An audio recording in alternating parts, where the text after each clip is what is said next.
Bonjour, vous êtes bien sur Nolifeu. Nolifeu, la chaîne que si tu parles pas anglais, t'as l'air d'un con. Alors aujourd'hui, sur Nolifeu, 101% qui est traditionnellement animé par n'importe qui, rompt avec sa tradition puisque c'est animé par moi. Alors je m'appelle Vendry, je suis chef de chantier dans la rue à côté, ils avaient personne aujourd'hui donc c'est à moi qu'ils ont fait signe.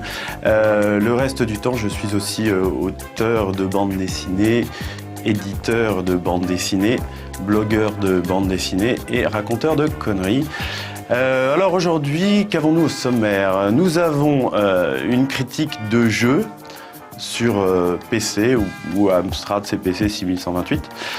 Nous avons Pixa qui raconte l'adaptation en jeu d'un célèbre dessin animé, Détective Conan. Les dessins animés, il y a encore des gens pour regarder ça. Et enfin, les sorties animation de manga. Vous savez, le manga, c'est des bandes dessinées faites par des Chinois. Et tout de suite, les news.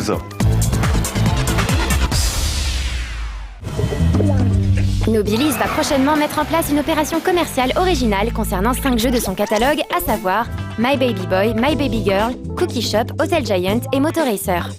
Entre le 28 mars et le 9 mai prochain, les joueurs non satisfaits de leurs achats pourront retourner le jeu à l'éditeur afin de se faire rembourser. Cette initiative, a priori anodine, signifie au fond que les jeux devront disposer d'un contenu suffisamment dense pour occuper les joueurs plus d'une semaine. Sinon, le titre coupable de négligence envers son public se verra renvoyé aussi sec à l'éditeur. Un formulaire de renvoi sera d'ailleurs bientôt mis à la disposition du public sur le site internet de Nobilis afin de faciliter la démarche.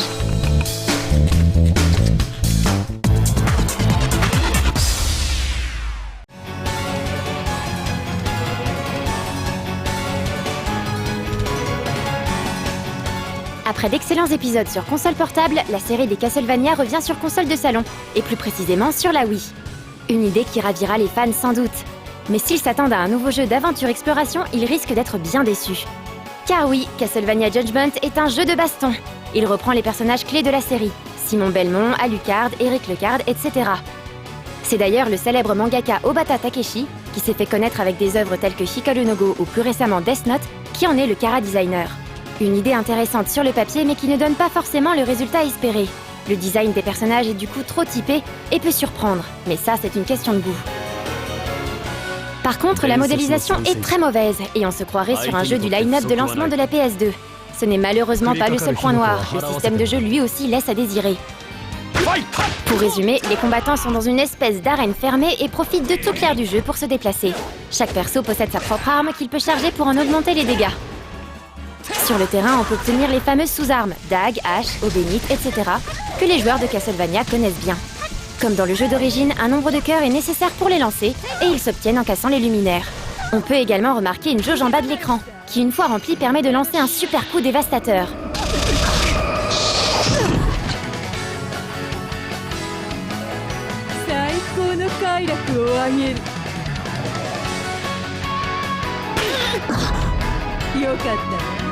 Le gameplay montre vite ses limites et on ne s'amuse au final que très peu. Ajoutons à cela des traductions à la syntaxe douteuse qui apparaissent dès les premières phrases du tutoriel où l'on peut lire « Maintenez les boutons B enfoncés en appuyé les boutons A ».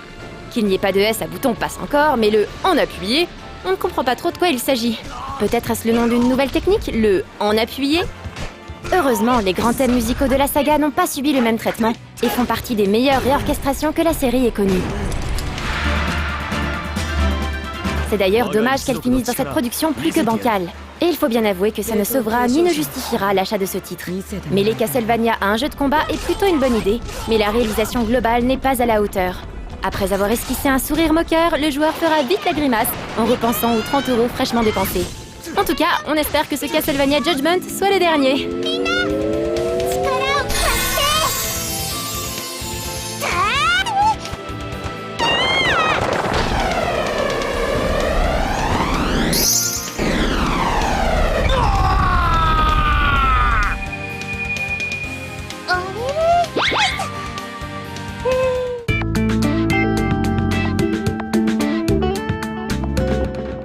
Oui, je sais pas qui a rajouté le truc derrière, mais en même temps c'est plus gai parce que blanc c'était un peu triste et chiant. Je sais pas ce que c'est, je sais pas. Enfin, Monsieur le chien, je ne sais pas. Alors tout de suite, nous allons parler d'une critique de jeu sur ordinateur, hein, enfin l'ordinateur qui sert normalement à taper des rapports de stage. Et nous allons parler de Dragon Quest. Alors Dragon Quest ou Dragon Quest, qu'est-ce que c'est ? Je ne sais pas, hein, pour la bonne raison que, comme toute personne un peu digne, je ne m'intéresse pas aux jeux vidéo. Je veux dire, c'est bon, on n'a plus 10 ans. Mais comme je sais que sur Nolifeu, il y a de nombreuses personnes qui s'intéressent à ces choses-là, eh bien, je vais vous laisser découvrir cette chose. J'ai beaucoup dit cette chose.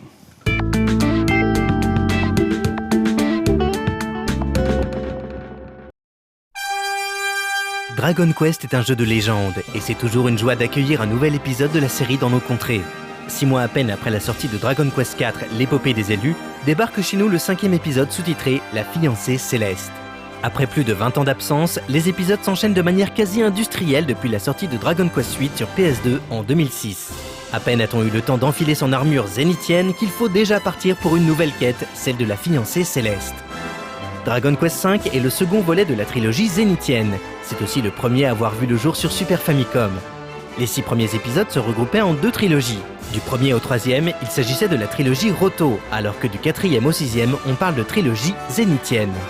Cette dernière a débuté chez nous avec Dragon Quest, l'épopée des élus, c'est-à-dire Dragon Quest IV. On aura bien compris que depuis le 7e Dragquest, les épisodes se suivent, mais ne suivent plus ce principe de trilogie. Ils sont donc désormais indépendants les uns des autres, même si on retrouve quelques liens avec les anciens épisodes. Dragon Quest V tranche radicalement avec les autres volets. D'abord, l'histoire est centrée sur un seul héros et non pas une équipe. Et même si au fil de l'aventure il rencontre des compagnons, ces derniers le quitteront rapidement la plupart du temps pour accomplir leur propre destinée. Mais surtout, ce Dragquest initie aussi un tout nouveau genre de RPG, le Pokémon-like. Car si la plupart des joueurs pensent que Pokémon a créé un genre à lui tout seul, c'est bien de Dragon Quest V qu'est inspiré le phénomène de Nintendo. C'est certainement pour cette dernière raison que Dragon Quest V a connu un énorme succès au Japon, sur Super Famicom, avant d'être remaké sur PS2. Et aujourd'hui, roulement de tambour, il sort enfin pour la première fois en France et sur DS.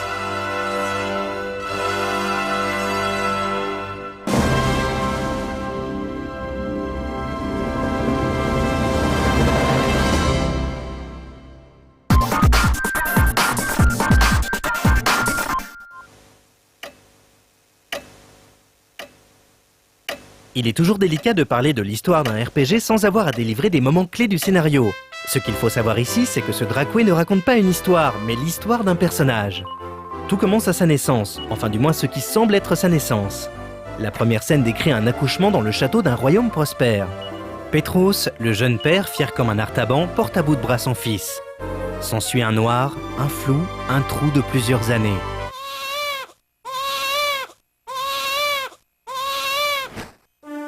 On se retrouve dans la cale d'un navire et les choses semblent avoir bien changé.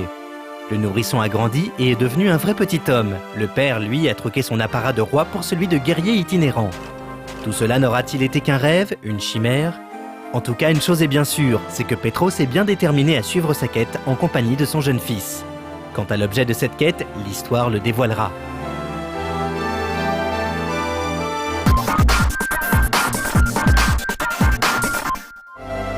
Dragon Quest, la fiancée céleste, reprend le même moteur de jeu que son prédécesseur. Et plus ou moins le même système de jeu.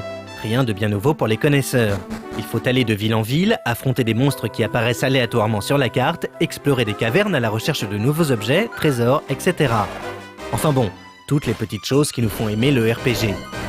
Mais Dragquest possède ses us et coutumes, comme les combats au tour par tour et en vue subjective, le fait d'aller dans les églises pour redonner vie à ses compagnons, ou encore déposer son argent à la banque pour ne pas le perdre bêtement lorsque l'on meurt.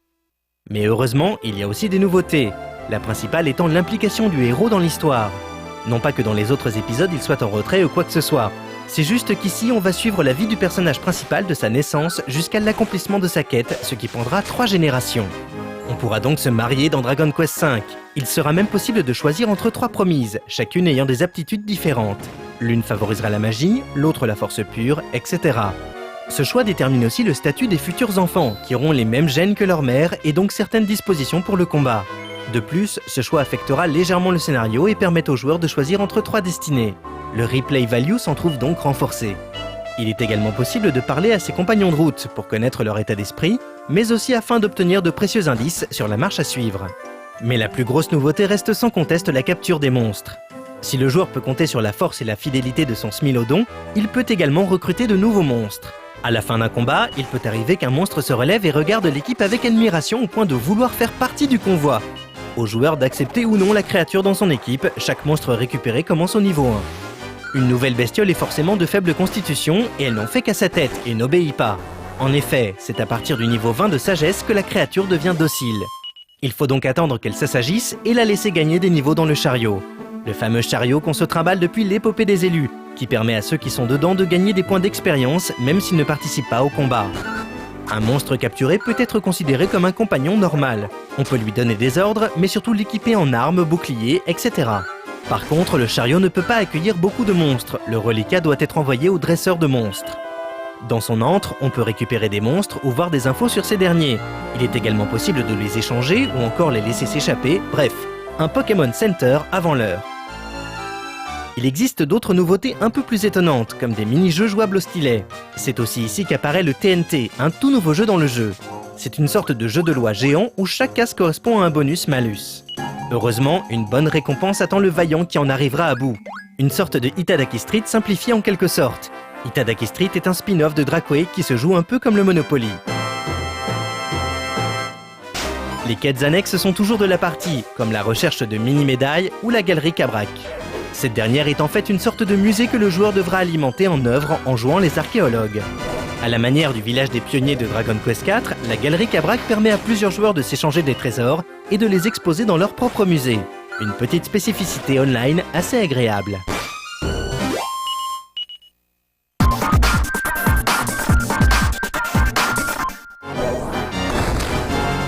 Cela fait toujours plaisir de découvrir un nouveau Dracway. De plus, ce 5e épisode tranche avec les traditions et les coutumes de cette série de jeux de rôle. Sans dévoiler l'intrigue, on n'incarne pas le héros légendaire. D'ailleurs, c'est assez perturbant au début, puisqu'on peut certes trouver des éléments de l'armure zénithienne, mais il n'est pas possible de s'en équiper, ce qui est assez déroutant dans un Dracway qui nous a toujours appris que dès le départ, on était le héros de la légende. Suivre l'évolution familiale de son avatar est un vrai plaisir, et on s'attache très vite à toute cette petite famille.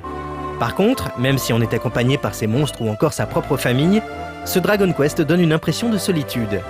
En effet, il arrive de nombreuses péripéties au héros et à ses compagnons. On s'attache donc à eux et on leur achète le meilleur équipement possible. Mais ces derniers quittent le groupe la plupart du temps, laissant bien heureusement leur équipement dans l'inventaire du joueur. Ces va-et-vient impactent du coup sur la gestion de l'équipe. Déjà parce qu'il faut souvent mettre à niveau les nouveaux arrivants, faire du leveling à des recrues de niveau 5 alors qu'on est au niveau 25 prend du temps et casse le rythme du jeu. De plus, chaque créature capturée commence avec un tout petit niveau 1, et pour les renforcer, il faut batailler. Et entre les monstres et les compagnons itinérants, ça devient vite la pagaille. Beaucoup de monde à gérer, mais surtout à leveler. On savait déjà que les Dracway étaient réputés pour leur level up intempestif, mais là, c'est du haut niveau, sans mauvais jeu de mots. Mais bon, ce défaut est vite oublié, car encore une fois c'est le chara-design de Toriyama, les monstres débiles et les magnifiques compositions de Sugiyama Koichi que l'on retiendra finalement. Assez atypique, ce Dracway pourra déplaire aux personnes lassées par la capture de monstres et le leveling à outrance. Mais pour les autres, Dragon Quest la fiancée céleste est un plaisir presque aussi jouissif qu'un coup critique dans la face d'un King Metal Slime.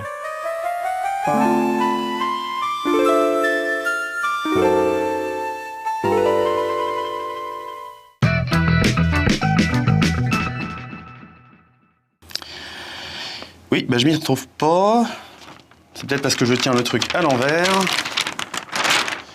Oui, non. Bon. Tout de suite, dans 101% sur Nolif, un sujet passionnant de fond sur l'adaptation d'un dessin animé très connu, Détective Conan, en jeu vidéo. Alors, Détective Conan, qu'est-ce que c'est ? C'est un barbare qui fait des enquêtes avec une hache et une loupe. Voilà. Je pense que tout est dit, hein. C'est pas très original et je pense que ces Japonais n'ont pas beaucoup d'imagination.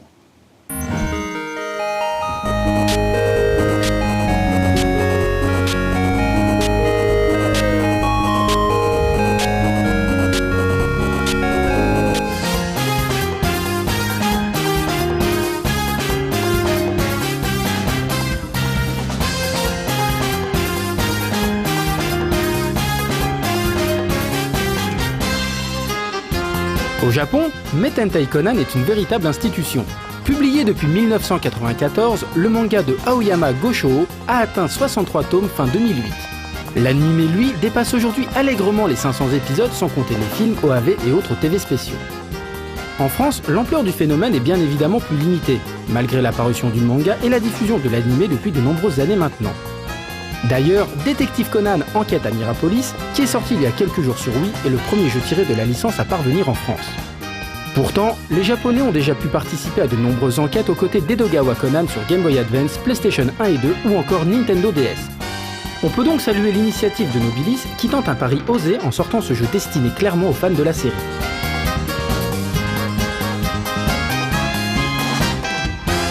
Est-il d'ailleurs encore nécessaire de rappeler l'histoire de base de Détective Conan, celle d'un lycéen ultra doué pour résoudre les enquêtes les plus complexes qui sera réduit à l'état d'enfant à cause d'un poison que lui ont administré de mystérieux hommes en noir.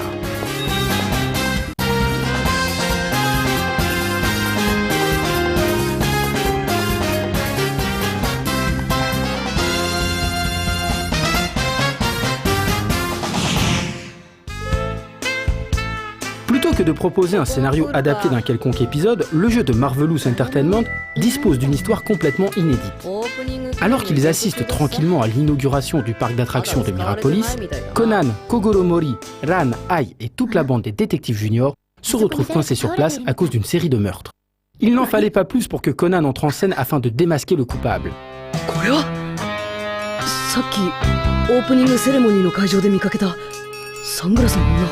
Plus tard dans l'aventure, il sera même aidé par son éternel rival, Hattori Eiji, qui possède lui aussi un don pour démêler des affaires a priori inextricables. Le scénario de cet épisode, oui, est découpé en 4 actes distincts, qui correspondent en gros à des moments clés du séjour de Conan. Au cours des différentes phases de l'enquête, les habitués retrouveront tout ce qui fait le charme de l'œuvre de Aoyama, à commencer par l'ambiance si particulière qui se dégage de la série. On retrouvera ainsi toutes les scénettes qui parsèment les différentes histoires du manga et de l'anime. Des déductions hâtives de Kogoro Mori, aux attitudes puériles des détectives juniors, en passant par les remarques maternelles de Ran envers Conan. Tout y est, y compris la conclusion traditionnelle des enquêtes que l'on ne va pas vous montrer à l'image pour des raisons de spoil évidentes. Mais sachez que, comme d'habitude, Conan endormira le détective Mori et utilisera son modificateur de voix pour dévoiler l'identité du coupable. Assurément, un grand moment. Mais si l'ambiance est retranscrite avec succès, c'est aussi grâce à la présence des musiques originales de l'anime et au fait que les joueurs puissent choisir dès le début du jeu les voix japonaises.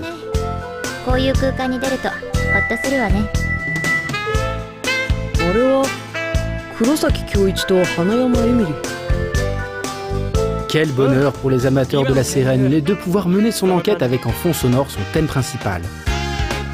Côté gameplay, l'enquête à Mirapolis se résume à une simple collecte d'indices.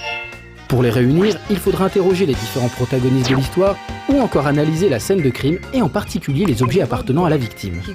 Une fois les informations essentielles à sa disposition, il suffira alors de les recouper entre elles pour essayer de découvrir des preuves irréfutables.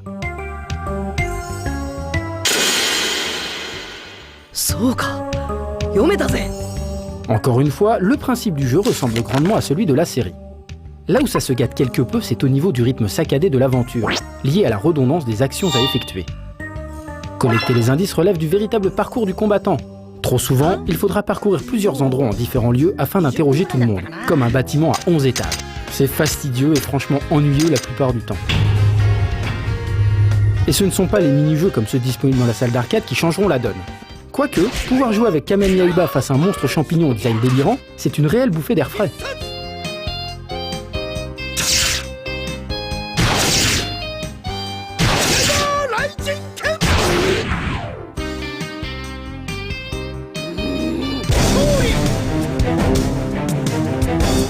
Autre point gênant, la caméra est très mal orientée et n'offre du coup qu'un champ visuel réduit. Un défaut qui complique considérablement les déplacements de notre héros, surtout lorsqu'on se sert de sa planche de skateboard pour accélérer le mouvement. Détective Conan Enquête à Mirapolis ne s'adresse donc pas à tout le monde. Les graphismes en 3D particulièrement laids, alliés à la répétitivité du gameplay, condamnent ce jeu à demeurer un objet de collection pour les fans de la série. Mais quelque part, c'est un peu ce qu'on attendait.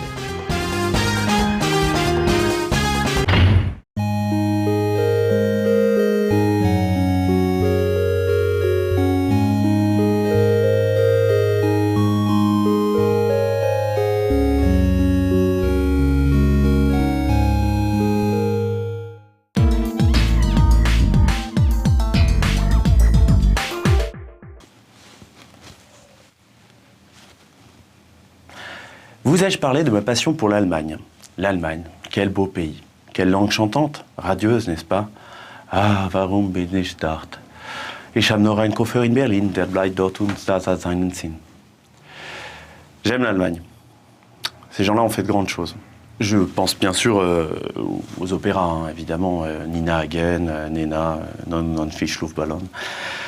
Ce qui n'a rien à voir avec le sujet suivant, hein, puisqu'il s'agit de dessins animés, d'adaptations japonais ou coréens. Enfin, je sais pas, enfin voilà. Je peux pas vous en parler, hein, parce qu'encore une fois, ça ne m'intéresse, mais alors pas du tout. Alors que l'Allemagne...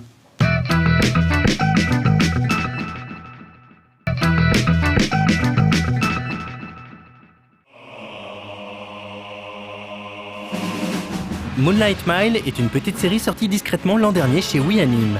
Dans un contexte de révolution énergétique, les grandes puissances ont découvert sur la Lune une nouvelle énergie, l'hélium 3, qui pourrait bien signifier la fin du règne du pétrole. S'inscrivant clairement dans le registre de l'exploration spatiale et de la colonisation lunaire, on suit le parcours de Saruwatari Goro et de Lost Man. Ces deux anciens alpinistes, respectivement japonais et américains, ont toujours rêvé d'aller faire un tour dans les étoiles. Ancré dans un monde très réaliste, le ton est résolument adulte. La série nous entraîne au fil des épisodes dans des péripéties invraisemblables racontées avec le plus bel aplomb du monde. Il s'agit sans doute là d'une des plus grandes réussites du titre. Le ton est palpitant, le suspense prend immédiatement. Les ficelles proposées devraient mettre à mal l'univers scientifiquement rigoureux que requièrent les récits du ton de l'étoffe des héros, alors qu'il n'en est rien. Agréable surprise. Moonlight Mile n'a pas à rougir de la comparaison avec ses glorieux prédécesseurs comme les Eldon et MIC, ou plus récemment Planet S. Au niveau technique, l'animation 2D est de très bonne qualité, les décors splendides et le chara-design est très agréable à regarder. Par contre, le choix de faire tous les mechas et autres véhicules en 3D légèrement cel-shadés ne convaincra pas tout le monde. Si certains plans sont léchés, d'autres souffrent nettement plus de l'intégration entre éléments 2D et 3D. C'est le studio Hibari qui offre ici une de ses rares réalisations originales. Le petit studio est plutôt connu pour ses collaborations sur les OAV de Blue Submarine No. 6 ou la deuxième saison de Holic par exemple. Le studio est bien conscient de sa modeste taille, d'où son nom, Alouette des champs en français. Si l'oiseau ne possède pas un chant des plus retentissants, il est toujours mélodieux. A noter que le générique de fin est le titre Scarecrow, interprété par le groupe The Pillows, inoubliable pour leur participation à l'OST de Furikuri.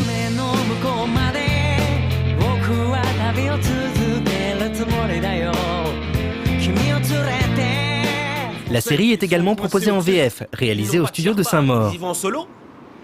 Goro Saruwatari et son pote Lost Man.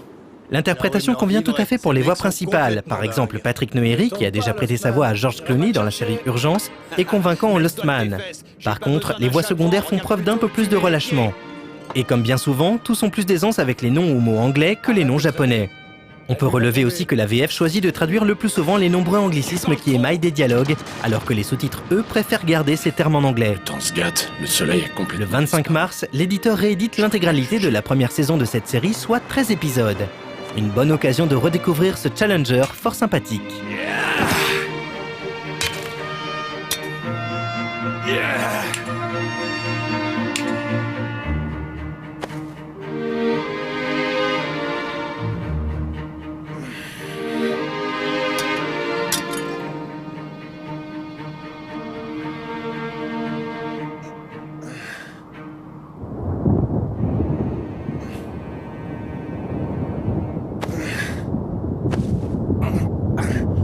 Tu entends? On dirait une avalanche. Ouais, c'est là-bas. Ils sont mal, les pauvres. Ils vont se faire prendre. Ouais, de plein fouet.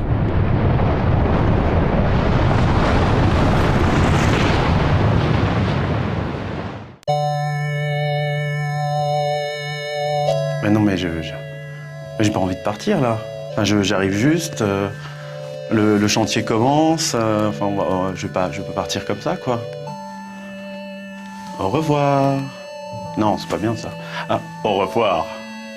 Ah non, c'est déjà été pris, ça. Auf Wiedersehen. Ouais, c'est schön. Auf Wiedersehen. Take your time, watch your step, but you don't have to fear. Silver snow